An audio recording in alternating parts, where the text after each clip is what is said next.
So then guys, today I want to talk about mini PCs, and specifically I want to talk about Geekom mini PCs and a specific model that I have right here.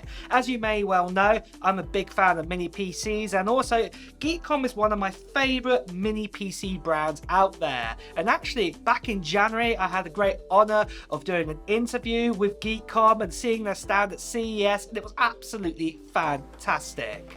And one of the machines I actually got to see was the Geekom A7. And the great thing is, this machine is now out and about. You can get your hands on it. And just have a look at the size of it. It's absolutely tiny. And you can guess it here. This here is a Mac Mini M2 inside of this. And if you just have a look at the size sort of difference there, if I just put them together, you can see how much tinier this machine really is. But what I thought I would do then today though is talk about the Geekom and why I love it so much. And first of all, let me show you the unboxing for this machine.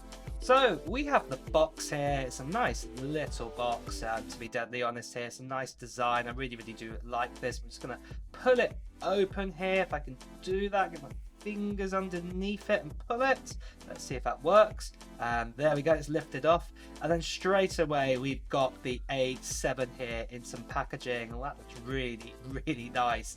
That does. Let's have a look and see what else is in the box. Got a bit of foam there. Thank you for your support card. That's quite nice and cute as well.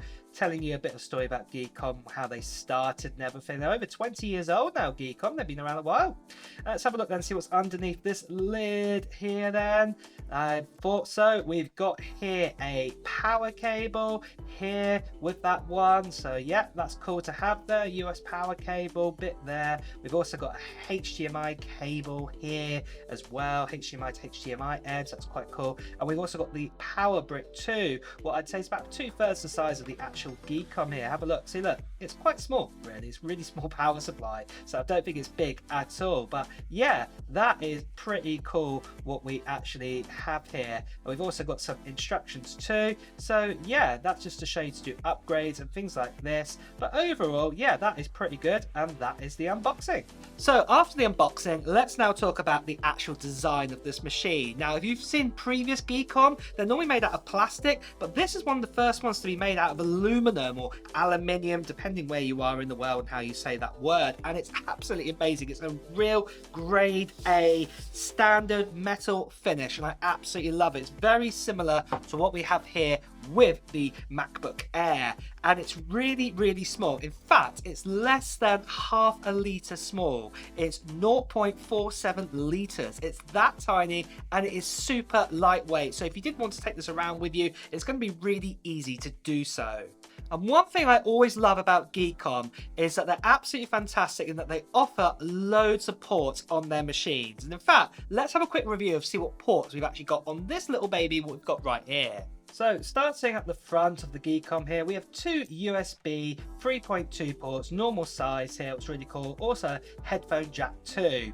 And then if we actually twist it around here, we've also got an SD card slot, what's quite useful to have on here. So I do like that. And then on the back, we have more ports here. So yeah, there's quite a few, as you can see. We've actually got USB-C ports here. We've got one here, I think this is USB 4 port, Thunderbolt 4. So that's really helpful to actually have both of those then, two of them actually on here, what's quite cool. Got another USB 3.2 port, and then also just under here I've got a normal USB 2.0 port. We've also got a 2.5 Ethernet Giganet, and then we've also got HDMI 2.1 ports, two of them here, and that is quite cool. And then the power supply also. Nothing else on the other side, just some vents here and everything, but there we go, that is all the ports.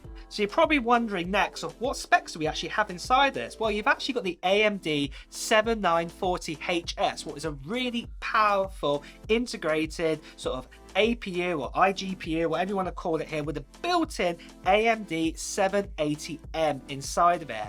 And actually with that 780M, you can actually in the BIOS change the allocation amount of RAM you want to allocate to your graphics, and we'll see an advantage of that in a bit later on when I do some sort of graphic-y sort of test with gaming and things like that. What's absolutely incredible. The other great thing is that the standard, it actually comes with 32 gigabytes of RAM, what's DDR 5 RAM, what's running at 5600 megahertz, what's absolutely amazing, but you can actually upgrade that to 64 gigabytes if you want to do so. And as you can also see inside here, with doing upgrades, you can also upgrade the actual PCIe slot, what is an M2 4.0 NVMe, so you can upgrade there, and also you may be able to see that we've also got Wi-Fi 6 and Bluetooth 5.2. The other great thing I love about these machines, what Geekom do, they give you Windows built onto them. So I've got Windows 11 Pro on here, and the best thing is there's absolutely no adware or sort of spamware, whatever you want to call it. It's just vanilla Windows 11 Pro out of the box. No extra software, no extra fuss, just ready to go machine with, you know, utilizing everything that's inside it. What I absolutely love about Geekom. So next of all, what I've done, as you can see here, I've actually run Geekbench on here to see how fast this machine is. And then taking a look at this chart right here, you can actually see that 7940HS is doing a fantastic job. I forgot to mention that this is an 8-core CPU inside of it with 16 threads with a standard speed of 4 gigahertz, but that can boost right up to 5.2 gigahertz, what's absolutely incredible. But back on this chart here, you can see with a single core performance, that's at 2487, and then multi-core performance 11751. And you can just see here, it's just behind a Mac Mini with an M2 inside of it. And it's around about the same price as one of these machines. It's absolutely amazing to see. And by the way, you are seeing that correct there. With an M3 in a 14-inch MacBook Pro, the multi-core score is lower than the Mac Mini with an M2. But that's a discussion for another day. Another test that I've also done is I've run 3D Mark with Time Spy, and let's have a look at the results here. So with the 7940HS, the A7, with that 780M, we're getting a score of 3342. It's a good score for an integrated CPU, but just in comparison here, if you had a dedicated GPU inside of it, you know, with an RTX 4050 with 6 gigabytes of RAM, a laptop one, you'd be getting a score probably over double that amount, as you can see here with 8309. But like I said, with an integrated chip, this is a really, really good score to get 3342.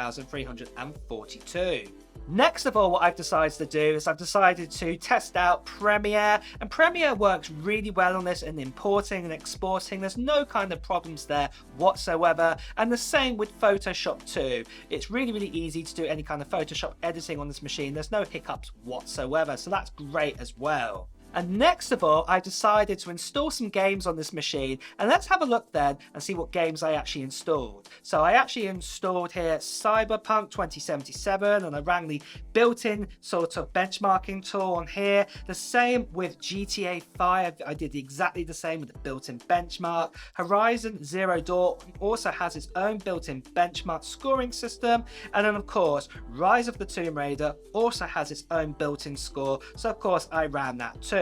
And for the actual results, let's have a look then to see how many frames per second we were getting. Now I will say this, that I did dedicate 8 gigabytes of RAM to the actual video, so to the 780M. Like I did mention earlier, you can actually change that amount. So I allocated that. So GTA 5, and this was running everything here, running at 1080p with a kind of a high, medium sort of mix for all of these games. We got 112 frames per second out of GTA 5. Cyberpunk 2077, we got 42 frames per second. Horizon Zero Dawn, we got 57 frames per second, and then Rise of the Tomb Raider, on average, we got 61 frames per second. So overall, this is a right little powerhouse, and like I said, this is less than half a litre big, so it's really, really small, and I absolutely love it. I think Geekom have really, you know, pushed the barrier, pushed the marker out here, pushed the bar, whatever the term is, really far here with their brand new design. I'm looking forward to seeing designs like this from them in the future. It's a real